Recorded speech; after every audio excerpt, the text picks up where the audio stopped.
Hello everyone, welcome back to online study zone. आज की इस वीडियो में हम बात करेंगे बिहार आर्थिक सर्वेक्षण 23-24 के बारे में और इसका हम एमसीक्यू फॉर्मेट देखने वाले हैं। इससे पहले मैंने आप लोगों को दो वीडियोस प्रोवाइड करा, जिसमें पहला वीडियो हमने नोट्स फॉर्मेट में देखा था और दूसरा वीडियो हमने क्विक रिविजन्स के पर्पज़ से देखा था, ताकि आप एक बार गो थ्रू हो जाओ, उसके बाद हम एमसीक्यू लगाएंगे। तो आई होप कि आपने इन दोनों वीडियोज़ को देख लिया है और आज हम इस एमसीक्यू को देखने वाले हैं, ताकि आप लोगों को अच्छे तरीके से क्वेश्चन याद हो सके। तो ज़्यादा समय ना लेते हुए चलिए इस वीडियो को शुरू करते हैं। तो सबसे पहला प्रश्न ये है कि बिहार के वित्त मंत्री सम्राट चौधरी ने 12 फरवरी 2024 को बिहार विधानसभा में कौन सा आर्थिक सर्वेक्षण पेश किया। तो यहाँ से ऑलरेडी दो क्वेश्चन आपका कवर होगा। पहला चीज़ ये कि किसने पेश किया और कब किया गया। तो 12 फरवरी 2024 को सम्राट चौधरी जी के द्वारा, और ये बिहार का 18वां जो कि आर्थिक सर्वेक्षण था। यहाँ पे बी बिल्कुल सही आंसर बन जाता है। पहला आर्थिक सर्वेक्षण कब पेश हुआ था? तो 6/7 में सुशील कुमार मोदी जी के द्वारा पेश हुआ। सेकेंड क्वेश्चन आता है कि बिहार आर्थिक सर्वेक्षण 23-24 के अनुसार राज्य में मौद्रिक प्रति व्यक्ति आय पिछले वर्ष की तुलना में कितने प्रतिशत की वृद्धि हुई है। तो मौद्रिक प्रति व्यक्ति आय और एक होता है वास्तविक प्रति व्यक्ति आय। तो मौद्रिक प्रति व्यक्ति आय में कितने प्रतिशत की वृद्धि हुई है? तो ध्यान में रखेंगे 13.9% की वृद्धि के साथ कितना है। तो चलो मैं आगे हुआ क्वेश्चंस में बताऊंगा, क्योंकि क्वेश्चंस अगला वही है। और अगर हम बात करें कि वास्तविक प्रति व्यक्ति आय में वृद्धि कितना हुआ है, तो 9.07% की वृद्धि हुई है। ठीक है, ये याद रखेंगे। तो करेक्ट आंसर यहाँ पे फिलहाल डी होगा। इसके बाद नेक्स्ट क्वेश्चन हमारा आता है कि बिहार आर्थिक सर्वेक्षण 23-24 के अनुसार राज्य में मौद्रिक प्रति व्यक्ति आय वर्तमान मूल्य पर कितने होने का अनुमान है। तो देखिए, वर्तमान मूल्य पर पूछा जा रहा है, ना कि वास्तविक मूल्य पर। तो वर्तमान मूल्य पर मैंने आप लोगों को बताया था कितना हुआ है, जो कि 59,637। ठीक है, 59,637। यहाँ पे बी बिल्कुल सही आंसर बन जाता है। इसके बाद नेक्स्ट प्रश्न आता है कि बिहार आर्थिक सर्वेक्षण के अनुसार वित्त वर्ष 22-23 में राज्य की वास्तविक प्रति व्यक्ति आय यानी स्थिर मूल्य पर कितने प्रतिशत की वृद्धि हुई है।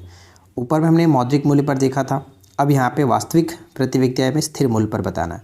तो क्या था, क्या मैंने आपको परसेंटेज बताया? 9.07% की वृद्धि हुई है।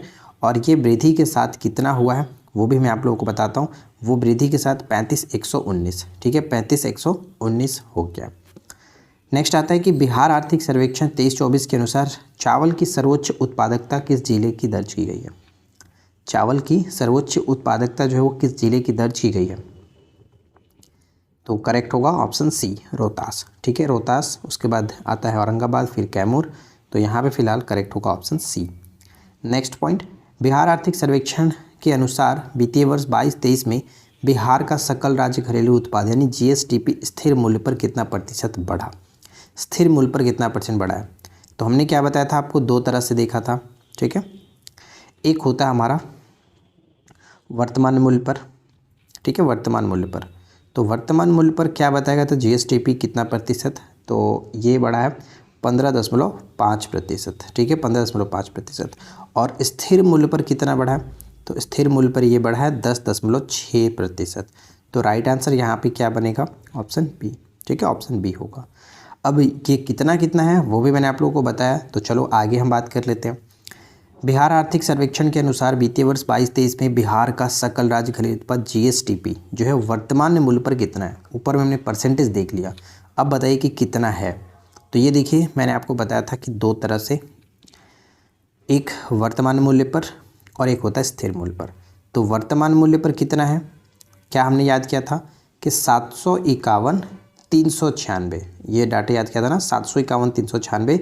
यानी कि हम यहाँ पे कह सकते हैं 7.5 लाख करोड़।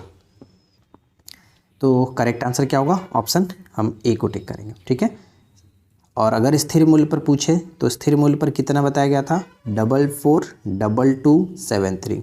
ठीक है, 4422 मैंने बस इतना याद कराया था। उसके बाद ऑप्शंस में बोला था आपने, देख लेना। तो 4422 तो वो आगे आपको बता दूंगा। तो फिलहाल करेक्ट आंसर ऑप्शन हमारा ए हो जाएगा यहाँ पर, वर्तमान मूल्य पर जीएसडीपी। नेक्स्ट देखिए, सेम क्वेश्चन है कि बिहार का सकल राज्य घरेलू उत्पाद जीएसडीपी स्थिर मूल्य पर कितना है। तो स्थिर मूल्य पर कितना है, क्या बताया आपको, 44,22,73। तो यानी हम यहाँ पे कह सकते हैं 4.4 lakh crore. Option A correct answer बन जाता है। ठीक है, कितना परसेंट की वृद्धि हुआ है ये भी मैंने आपको बताया, 10.6% की वृद्धि हुआ है। 6-4% होता है ना वृद्धि हुआ है। तो सब कुछ याद रखिए क्योंकि इम्पॉर्टेंट है। नेक्स्ट, बिहार आर्थिक सर्वेक्षण के अनुसार वित्तीय वर्ष 22-23 में प्राथमिक, द्वितीय और तृतीय क्षेत्रों में आर्थिक गतिविधियों द्वारा मूल्यवर्धक में वृद्धि संबंध में कौन सा कथन सत्य है। यानी यहाँ पे वृद्धि बताना है। हिस्सा तो 20% और 60% का है। तो वृद्धि कितना हुआ है, तो पहले वाले में वृद्धि हुआ है 6.7% सही है, दूसरे में 6.8% और तीसरे में 13%। तो यहाँ पे तीनों के तीनों सही है, इनमें से सभी सही है, ऑप्शन डी।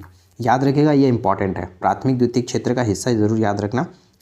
बिहार आर्थिक सर्वेक्षण 23-24 के अनुसार वित्तीय वर्ष 22-23 में बिहार सरकार द्वारा कुल व्यय कितना था। तो कुल व्यय मैंने आपको क्या बताया था, कुल व्यय किया गया है 2.32 लाख करोड़। ठीक है, 2.32 लाख करोड़। और ये वृद्धि कितना हुआ, 20.1% की वृद्धि हुआ है। और इसमें देखिए जो व्यय होता है वो दो तरह से होता है, एक तो राजस्व व्यय और एक पूंजीगत व्यय। तो राजस्व व्यय में कितना बताया गया था, 1.83, मैंने 183 बताया था। ठीक है, 183 ऐसे 184, हाँ 184 बताया था। और ये आपको 0.48 यानी इस ऐसे 48 मैंने याद कराया था। तो ये याद रखिए कि 1.84 जो है ये आपका राजस्व व्यय और ये पूंजीगत व्यय। और ये कितना परसेंटेज है ये भी याद रख लीजिए, ये आपका 79.3% है। और ये कितना है, यानी टोटल व्यय का कितना हो जाता है, ये आपका रेस्ट जो बनता है 20.7%। ठीक है, तो अब यहाँ पे देखिए, यहाँ से जो भी मैंने चीज़ें बताया आगे क्वेश्चन आपको मिलेगा।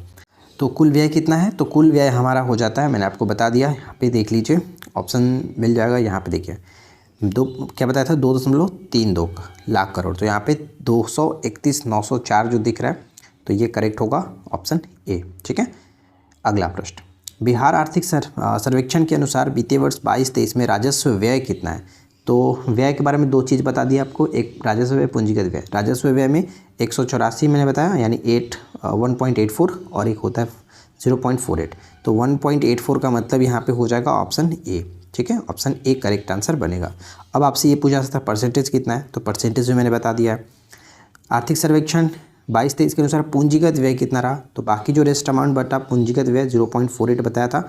तो यहाँ पे देखिए ये करेक्ट हो जाएगा 47,928 करोड़ रुपए, 47,928। बस थोड़ा सा याद रखो, ऑप्शंस में आप आराम से गेस कर सकते हैं, कोई प्रॉब्लम नहीं होगा। बिहार आर्थिक सर्वेक्षण 23-24 के अनुसार निम्नलिखित में से कौन सा कथन सत्य है।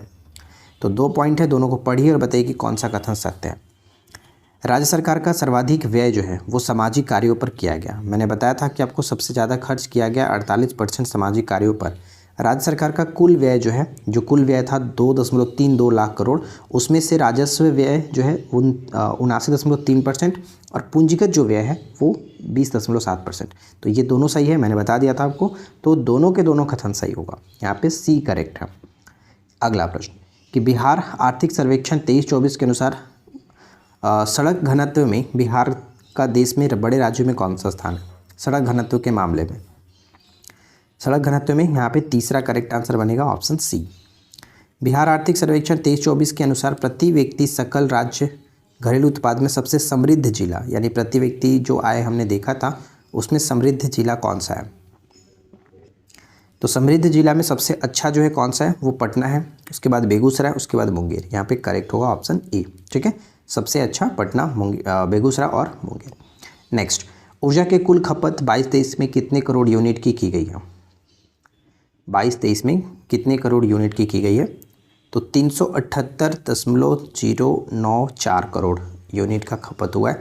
तो ऑप्शन बी होगा। बिहार आर्थिक सर्वेक्षण 23-24 के अनुसार वित्तीय वर्ष 21-22 में बिहार में यहाँ पे देखिए स्रोत बार सकल सिंचित क्षेत्र के बारे में बात करना है कि कौन सा होगा। तो नलकूप और कुएं की बात करें तो 63.1%, ये सही है। नहरें 31% और तालाब 2.2%। तो यहाँ पे बिल्कुल सही है इनमें से सभी। सबसे जो अधिक सिंचित क्षेत्र है वो कौन सा जिला है, तो रोहतास होगा। ठीक है, रोहतास सबसे अधिक सिंचित क्षेत्र, उसके बाद औरंगाबाद, फिर पश्चिमी चंपारण, और सबसे कम कहाँ होता है, चलो वो क्वेश्चन है वो आगे हम बात करेंगे। बिहार आर्थिक सर्वेक्षण 23-24 के अनुसार वित्तीय वर्ष 22-23 में चावल के उत्पादन और उत्पादकता में क्रमशः किस जिला का स्थान प्रथम है। उत्पादन और उत्पादकता दोनों में रोहतास जो कि टॉप पर है, रोहतास टॉप पर है। ठीक है, नेक्स्ट वन, आर्थिक सर्वेक्षण 23-24 के अनुसार सबसे कम सिंचित क्षेत्र वाला जिला कौन सा। लो आ ही गया क्वेश्चन। सबसे अधिक मैंने बताया रोहतास, औरंगाबाद और पश्चिम चंपारण होता है। फिर उसके बाद सबसे कम की बात करें तो यहाँ पे शिवहर हो जाएगा। शिवहर सबसे कम सिंचित क्षेत्र वाला जिला होगा। अंडा के उत्पादन में कौन सा जिला शीर्ष है? अंडा के उत्पादन में कौन सा जिला शीर्ष है? तो ऑप्शन बी गोपालगंज। मधुबनी जो कि मछली उत्पादन में काफ़ी जो कि ऊपर में है। नेक्स्ट, चावल, गेहूं और मक्का के उत्पादन और उत्पादकता में उपलब्धि के लिए बिहार राज्य को कितने कृषि कर्मण पुरस्कार दिए गए? इस प्रश्न का राइट आंसर आप खुद से नीचे कमेंट करके बता देना क्या होगा सही आंसर। मैंने आपको कई बार बता चुका हूँ, तो बताइएगा करेक्ट आंसर। केले के उत्पादन में शीर्ष 3 जिले कौन से? केले के उत्पादन में शीर्ष 3 जिले कौन से? यहाँ पे कंफ्यूज हो सकते हैं लोग, काफ़ी गलतियाँ हो सकती हैं। जैसे कि जनरली सभी जानते हैं कि केला के उत्पादन में वैशाली, हाजीपुर जो कि फेमस है, लेकिन अब ऐसा नहीं रहा, ये थोड़ा सा सेकंड रैंक पर आ गया है। सबसे पहले अब मधुबनी है, यानी 3, 1, 2 यहाँ पे होगा। मधुबनी, वैशाली, तब जाकर मुजफ्फरपुर। तो डी होगा करेक्ट आंसर। ठीक है, अगला, किस वर्ष तक कार्बन उत्सर्जन को न्यूनतम सीमा तक लाने का लक्ष्य रखा गया? किस वर्ष तक कार्बन उत्सर्जन को न्यूनतम सीमा तक लाने का लक्ष्य रखा गया? तो 2070 तक। अगर आपको वीडियो पसंद आया, क्वेश्चन अगर आपको अच्छा लगा, तो प्लीज़ वीडियो को लाइक और चैनल को सब्सक्राइब कर लीजिएगा। इस वीडियो को अपने फ्रेंड के साथ ज़रूर शेयर करें, ज़्यादा से ज़्यादा शेयर करें। नेक्स्ट, ये तृतीय क्षेत्र में कितने % की वृद्धि हुई है? स्टार्टिंग मैंने आपको बताया था कि एक 20% है, एक 20% है और तीसरा 60% है। लेकिन वृद्धि की बात करें तो पहले में 6.7% की वृद्धि हुई है, दूसरे में 6.8% की वृद्धि हुई है और तीसरे में 13% की वृद्धि हुई है। ठीक है, तो यहाँ पे तृतीय क्षेत्र में कितनी %? 13% की वृद्धि हुई है। यहाँ पे सी ऑप्शन करेक्ट आंसर बनेगा।